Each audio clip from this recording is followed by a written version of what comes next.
Indians in Africa, and especially in Kenya, we all know your ancestors were brought into these lands to come and build the railway line by the British. After the British left, you guys stayed to be part of us, which was only fair because you guys deserve to be here. But please, help me beg the older generation of Indians in Kenya to stop being racist towards the Kenyan people, towards the black. Pay black people the same wages you pay your own kind for the same services offered. A lot of Kenyans are suffering in all the industries that are Indian owned because they're being treated very brutally. There's a lot of racism. Please. Hi guys, welcome back to our channel. In case you're new here, my name is Maren. And I'm Maureen. Right, so in today's episode, we're going to be focusing on the Indians of Kenya. And they've been accused so much of racism and segregation and discrimination when it comes to the black population of Kenya. Yeah, and this so much so that Kenyans are complaining when it comes to the job industries. They treat the black people of Kenya so poorly in workplaces. They also pay them very poorly in comparison to their own kind. Yeah, and this is not where it stops. You find situations where when you go to, there are certain areas, when you talk about segregation, there are certain areas where Indians live. You can find a lot of Indians. These places, namely Parklands, a place called Parklands here in Nairobi, a place called South Sea, and a place called Ngara. Yeah, and in some of these places, you'll find that Indians, I think, some of them might be owning those buildings. I don't know how it works, but they won't rent to a black Kenyan. Yeah, you know. But guys, let us not talk too much. Let's watch this video first and then we come back and talk about it. Remember to subscribe if you haven't,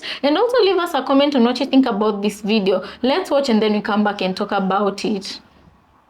I need you guys to help me settle a debate that I'm having with my cousin here in Kenya. I'm visiting here, but I grew up mostly in the United States, and my cousin and I are having this discussion about the Indian Kenyan community in Kenya. The Indians have been here for over 100 years. They came here to build the railroads in the 1850s, and they've stayed. They consider themselves Kenyan. However, they live very secluded lives compared to black Kenyans. They build apartment complex and housing units and rent only to other Indians and do not rent to the black population.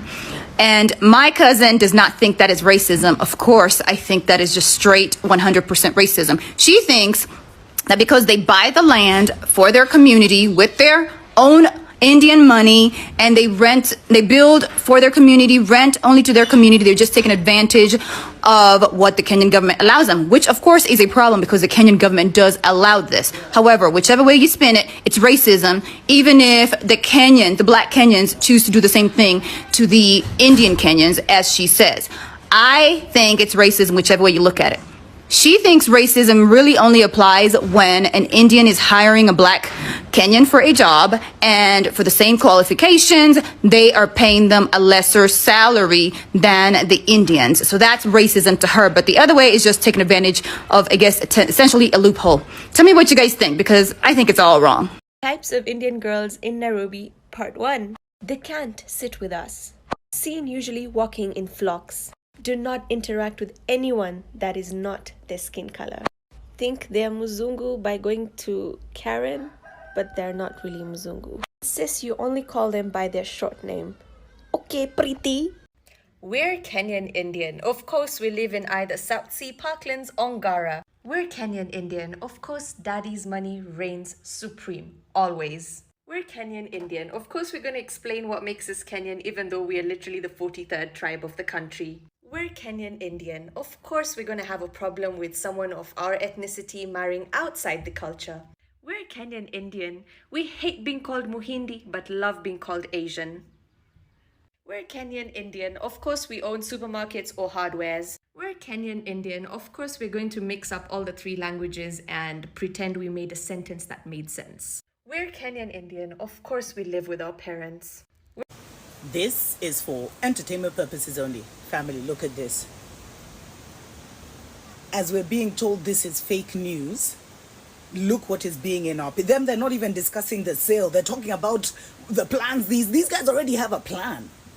And apparently their plan is to hugely reduce the number of Kenyans working there in job cuts. They're going to say it's part of management, saving money, in return, they're going to bring in managers. It's literally a takeover of our airport. And they'll probably remove the guys that have been there for so long so that they can now bring anything in and everything out. Me, I'm starting to feel like there's a major heist of gold, diamonds, and everything that's being planned for Kenya. Because otherwise, this doesn't make sense. And then Nabi just told us this is fake news. Ebu, I'm even going to add what Bloomberg said. Let me know what you think.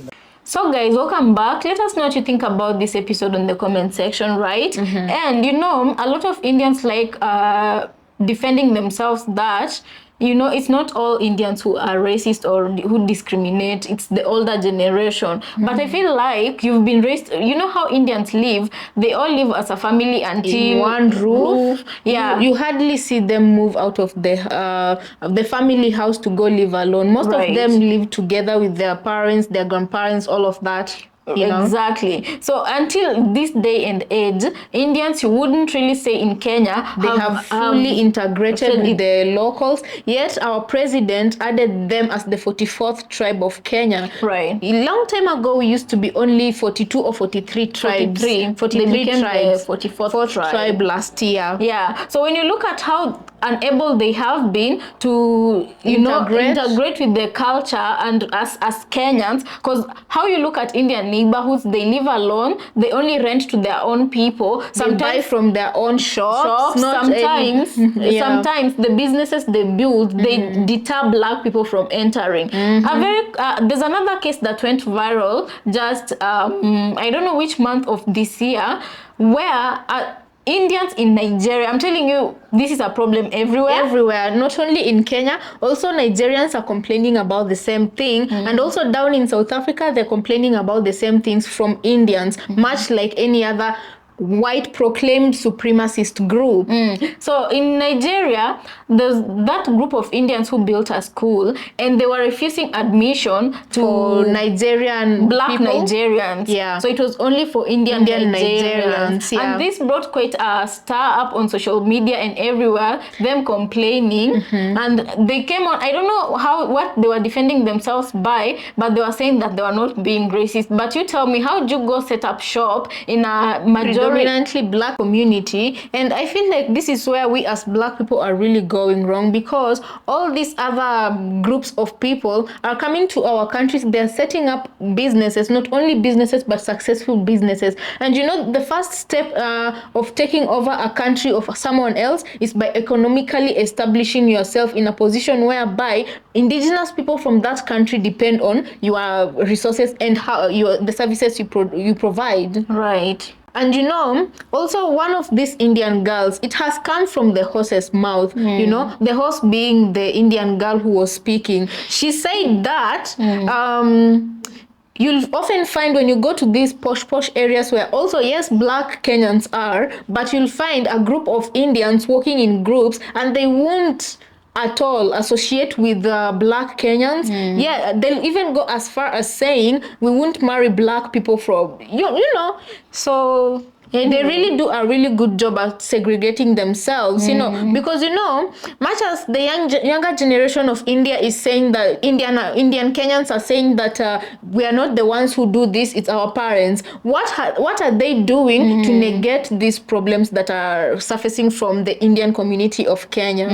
I feel like, much like any other big black population, we Kenyans are very welcoming people, and we welcome everybody from any ethnicity background, and that is where we go wrong also, because as we welcome them with open arms, but when they come, they want to take over, you know. If you look at this situation real well, they've been here ever since the days of colonization, and yet Kenyans don't really know much about them other than the fact that they don't treat black Kenyans well, and they're very unfair when it comes to paying wages of black Kenyans versus Indian Kenyans. But I must say that we've come a long way, because it used to be way worse during my mother's time. Right now, you know, with the age of social media and then people wisened up and everything, you don't find these cases a lot. Although there are those situations where when you go into an Indian-owned business, be it a restaurant or what not, the only thing left for them to do is to put up a sign there and say Indians or white only, no black people allowed. Because the treatment,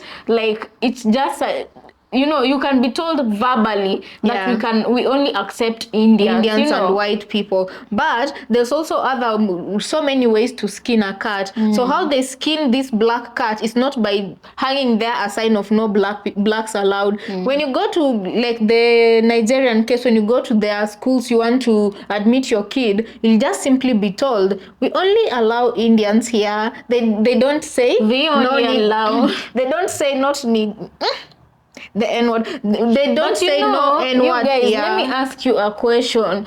Why? Anyway, Indians, we all know how they got here, right? And the thing is, I'm asking myself, where do they get off in thinking that they're better than everybody else? Because when them themselves are also treated the way. Here. Not even that, them themselves, when you put them, that white proximity they want to be close to, when you put all of us together, that palm colored person is going to treat them the same exact way they treat us black people. I think their sense of importance comes from, you know, when they were being brought here to build the railway line during colonization, theirs was a better job compared to what African slaves were passing through. I think that is where they got their sense of importance. That is why that kind of treatment remained with them up to date. They treat Africans as less than.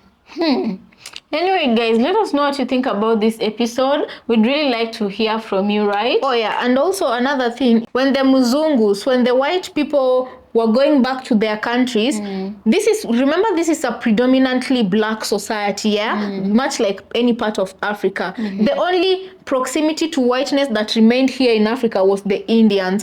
So I think by default, black Africans They started